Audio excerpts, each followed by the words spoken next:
반갑습니다. 경매채널 김도현입니다.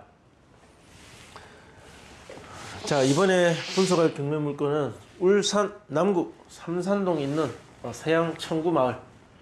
자, 울산 물건은 오랜만에 한번 보는 것 같습니다.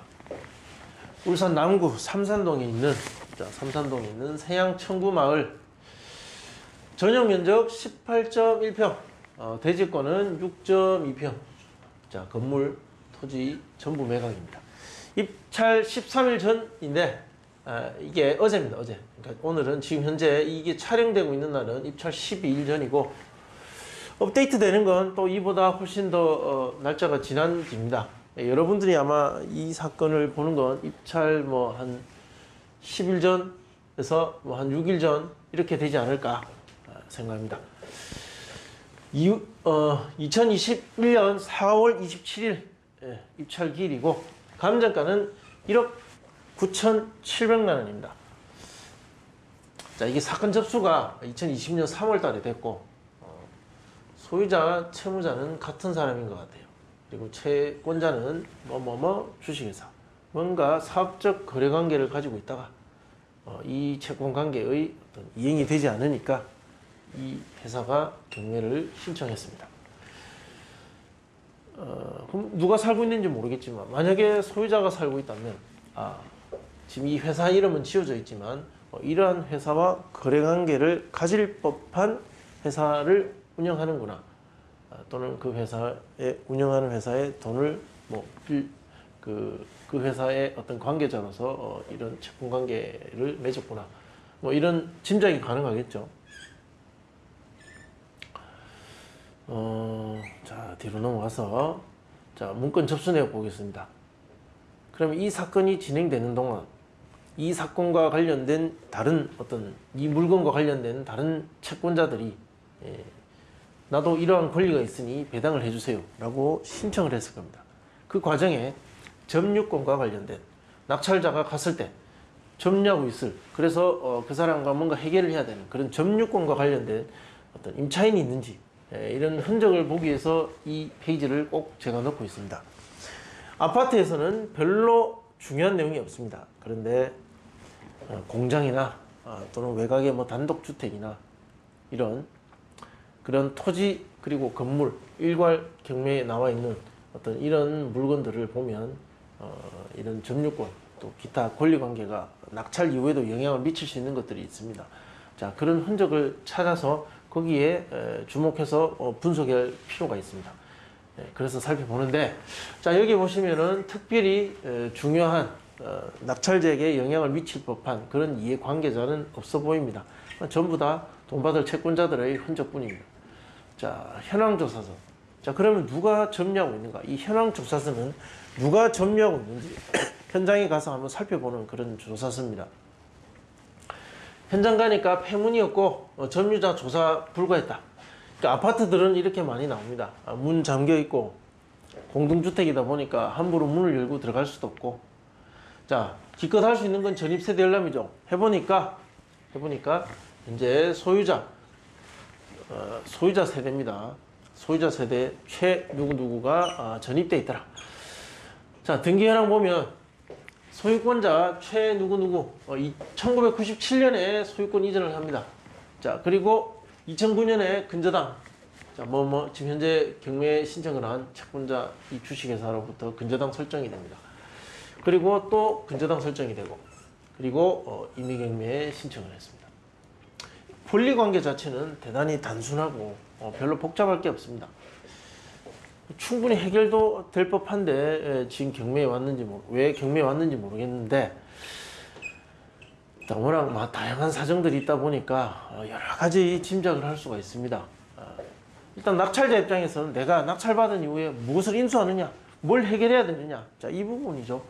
자, 등기 현황 보셨다시피 인수할 게 없습니다. 자, 여기에 인수할 게 있으면 큰일인 거죠. 인수할 게 없습니다. 자, 관리비나 각종 공과금은 다 해결은 되겠지만, 특히 관리비 공용 부분은 인수될 수도 있기 때문에 사전에 확인해 가지고 입찰가에 반영을 해야 됩니다. 자, 임차인이 있느냐? 자, 임차인 조사된 바 없고 또 신고된 바도 없습니다. 점유자는 소유자 세대로 추정된다. 자, 그럼 명도는 누구를 상대로 할 것이냐? 소유자 세대를 상대로 하겠죠. 자, 이 소유자 세대를 상대로 인도 명령을 신청하게 되고, 결정 나고 이사 나가는 데까지 최종 걸리는 시간은 길면 한 3개월 정도, 빨리 하면 한 1개월 정도. 자, 그 정도 시간이 소요됩니다. 자, 뭔가 대화로 되지 않아서 강제 집행을 하면 한 2, 300 정도의 비용은 들어갑니다. 자, 이 비용을 이사 비용으로 지급하고 잘 협의해서 명도할 것을 저는 권장드립니다. 싸워봐야 이익이 될 것이 별로 없습니다. 자, 명도 소송 가능성은 희박합니다. 제3의 점유자가 있지 않는 이상 명도 소송 가능성은 희박하다. 자, 시장에 나와 있는 매물, 현재 경매 물건은 12층이고 시장에 나와 있는 매물을 보면, 자, 동평ing대 매물 보통 2억 7천에서 2억 8천이라고 되어 있습니다. 그리고 18층 2억 4천, 6층 2억 5천, 16층 2억 4천, 9층 2억 8천. 이 가격의 편차가 제법 있습니다. 10% 이상 나오고 있습니다. 2억 4천, 2억 4천5백. 자, 우리 경매 물건이 12층, 나름대로는 중층 이상이기 때문에 좀 높은 가격이 있죠. 2억 7천, 2억 8천, 이런 가격들 호가하고 있는 물건과 비슷하다 보시면 되고요. 자, 실제 실거래가를 한번 보겠습니다. 그럼 호가는 2억 7, 8천인데 실제 거래도 그렇게 되느냐? 그렇게 되고 있느냐? 자, 보면 동평ing대 2021년에 와서 거래된 것들 보면, 자, 동양이니까 조금 더 낮은 가격대에 형성될 가능성이 높습니다. 남양도 있고 동양도 있으니까. 자, 그래서 좀 낮은 가격들 보면 12층, 자, 이런 거 2억 3,500, 약 2억 4천 정도의 호가가 되었을 거예요. 여기 보면 19층 2억 3,700. 그러니까 2억 4천 정도가 가장 가능성이 높은 가격이지 않을까. 보면 2억 1천도 있고요. 예. 2억 5천도 있는데 인테리어 상태나 방향에 따라서 달라질 수 있습니다. 자, 대상물의 가치를 우리가 예측을 해보면 감정가 1억 9,700은 작년에 그 경매 신청되었을 당시의 그때의 시세입니다. 자, 가격이 조금 올랐기 때문에 그것을 반영하고 현재 호가되고 있는 가격과 실거래가를 반영하자면, 자, 이 가격 2억 3천 정도가 가장 가능성이 높다. 저는 이렇게 봅니다.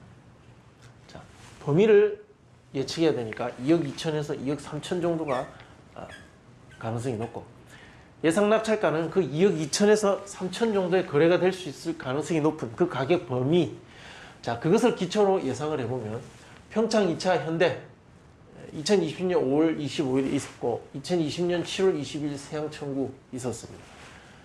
전용 면적 16평과 18평 모두 2차에 낙찰됐죠. 그러니까 작년 5월 7월 정도에는 그때는 1차 감정과 그리고 시세와 그게 비슷했죠. 그러니까 유찰되고 나서 어느 정도 이 감정보다 낮은 범위선에서 낙찰이 되었던 겁니다. 그러니까 1차에 입찰하는 것 자체가 이익이 없었다라는 거죠. 이때는. 자, 2차까지 가면 23대1, 13대1. 자, 한 번만 유찰되면 가격 매력은 충분했고 수요도 충분했다. 경쟁은 치열했습니다. 자, 당시 감정 1억 9천일 때 거래 가능했던 금액이 1억 8,500이었습니다. 비슷했죠. 이때 낙찰가는 1억 8,100. 그러니까 낙찰가율은 상당히 높죠. 23대1이나 기록했기 때문에. 세양 청구는 1억 8천일 때 거래 가능했던 금액이 1억 9천. 낙찰가는 1억 8,220. 97.8%와 95.8%. 자, 이 가중평균을 구해서 이제 하한가는 2억 2천에 적용하면 2억 977만 원, 거의 2억 천 정도가 나옵니다.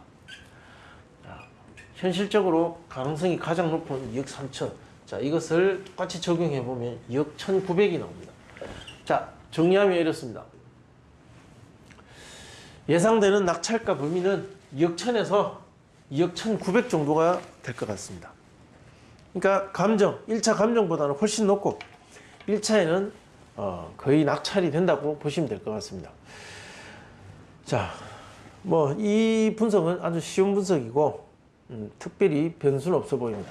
자, 궁금하신 내용은 댓글로 남겨주시면 답변해 드리겠습니다. 시청해 주셔서 감사합니다.